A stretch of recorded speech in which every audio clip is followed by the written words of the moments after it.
What's happening, everyone? This is Rob speaking, and I'm bringing you today a new web series called Art Pills, where I'll try to explain how some things related to painting and drawing works. Today, for this first episode, we're talking atmosphere. You might think atmosphere is a weird subject to start from, but actually I have something in mind that makes sense. So, first thing first. One thing that I don't really like is when instructor and teachers just say, oh well, you want to paint atmosphere, just paint something lighter and make it bluer, and that's atmosphere. And I mean, that's not exactly wrong, but it doesn't explain why that happens.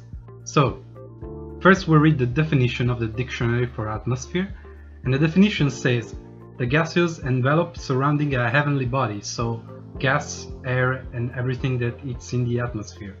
Alright? Then we'll try to look some example that I brought. The first example is just a simple photo that I pulled from Google Images.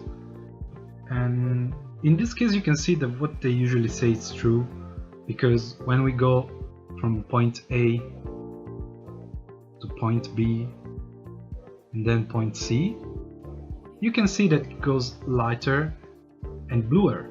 But let me take a moment to explain why that happens. Basically, we can consider our position as the cameraman, and that from point A there is a certain amount of space, right? But that space is not empty, there's no void in it. There are actually particles, water particles, air particles.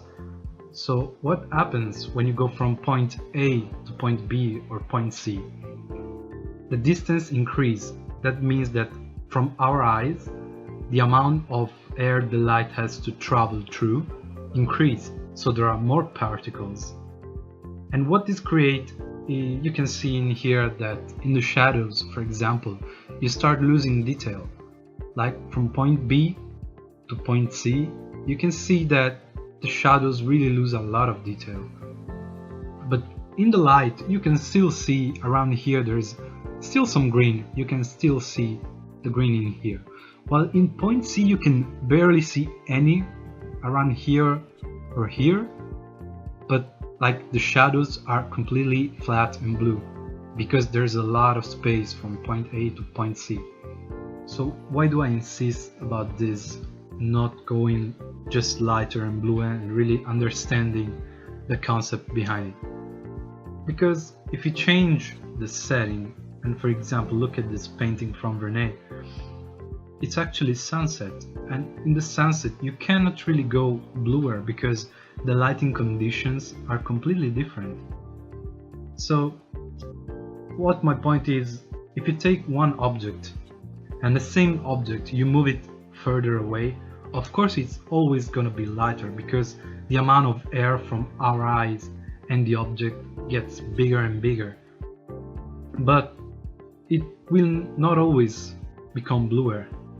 So if we look at another quick example, one of my own paintings, you can see, oh not this one, you can see that it's actually the same, because I didn't really got bluer in the shadows here, but you can still perceive the distance because I still consider the atmosphere, the mood, the color that I wanted.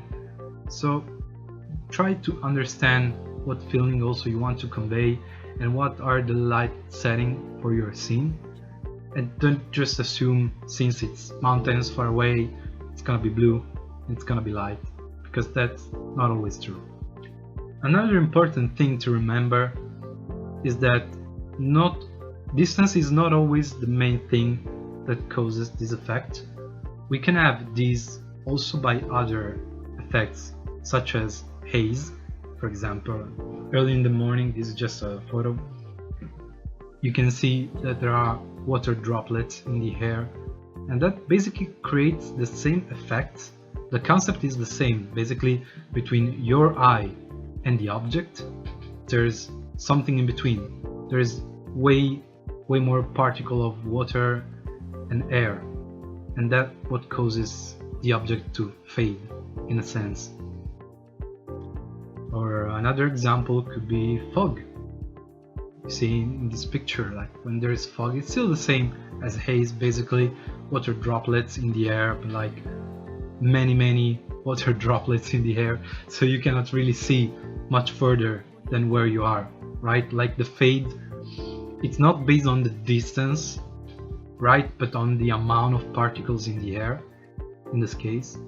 Because if you had a really long distance but with no air in between, you would see the same value, it wouldn't go lighter, because if there is nothing and light can travel through 2 points without hitting anything in between, then this wouldn't be true, but that's not the case.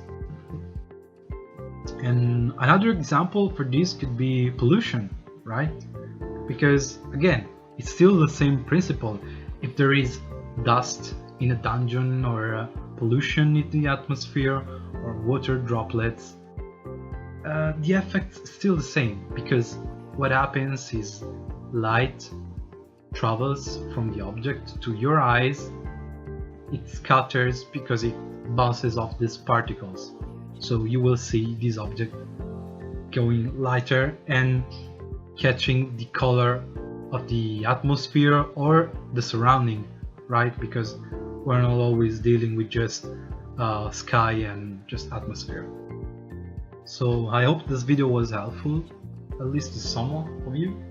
And if you'd like me to do more videos about different topics, please let me know in the comment. And if you have feedback on how to improve these videos, please let me know as well, because I really look forward to do more and improve the quality of these videos. So until next time, thank you.